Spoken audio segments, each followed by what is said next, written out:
Hello and welcome. I'm Jenny Hall. Thanks for joining me for another card making tutorial. Today I have a project that is created from a viewer request. I oftentimes ask you all here on YouTube what kind of project you'd like to see.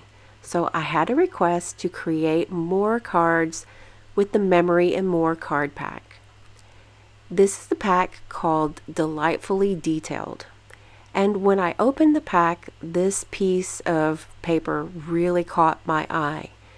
I'm not really sure exactly what it is. I think it looks topographical to me, or possibly some kind of science experiment. I'm not sure, but it's very attractive.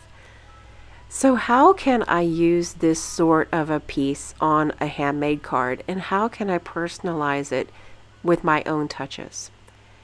I decided to go with the gray tones and add a complementary color and a punch of color. So I'm using Gorgeous Grape and Highland Heather together in order to give some enhancement to the shaded areas. I'm doing my coloring with a blender pen, and a blender pen is a felt tipped, I guess it's a felt tip, but it has a nib at the very end that it's filled with a solution that helps the ink to pass out through onto the paper, and it blends out as it goes. Looking at this piece of Memories and More card, I'm finding the darkest areas that are the shadows of whatever the image is, and I'm just using that as to my advantage to enhance. So I keep the drawn lines into the darker part of the shaded areas, and then I'm adding and alternating with some green colors. Lemon Lime Twist and Granny Apple Green are one of my really fun go-to combinations. So Granny Apple Green is going into the darker areas, and then I add another piece with Lemon Lime Twist next to it to appear as if it's not quite as dark, but it still holds lots of color.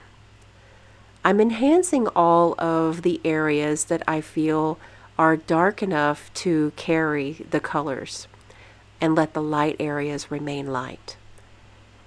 A clear wink of Stella Pen over the colored images is going to bring a little bit more depth and just a hint of sparkle.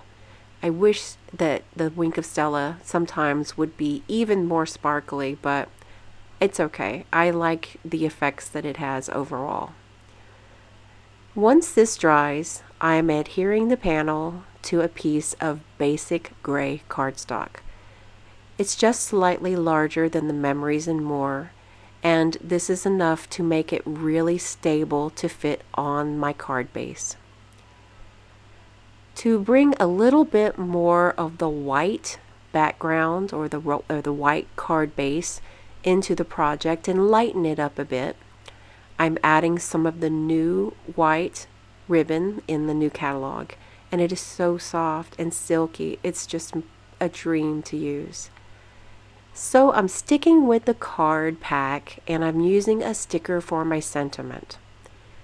Faceted Dots has 4 different colors of adhesive sequins, and one of those happens to be a very dark purple, just like my card.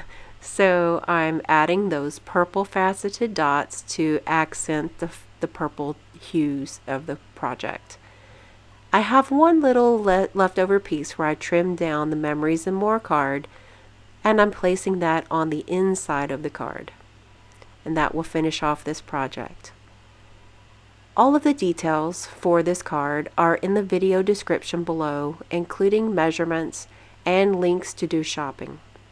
I appreciate your purchase in my Stampin' Up store, so be sure to check it out and go over to my blog at jennystampsup.com for more details. Thanks for joining me today. I'll see you next time. Hi, my name is Trip. Thanks for watching the video. See you next time.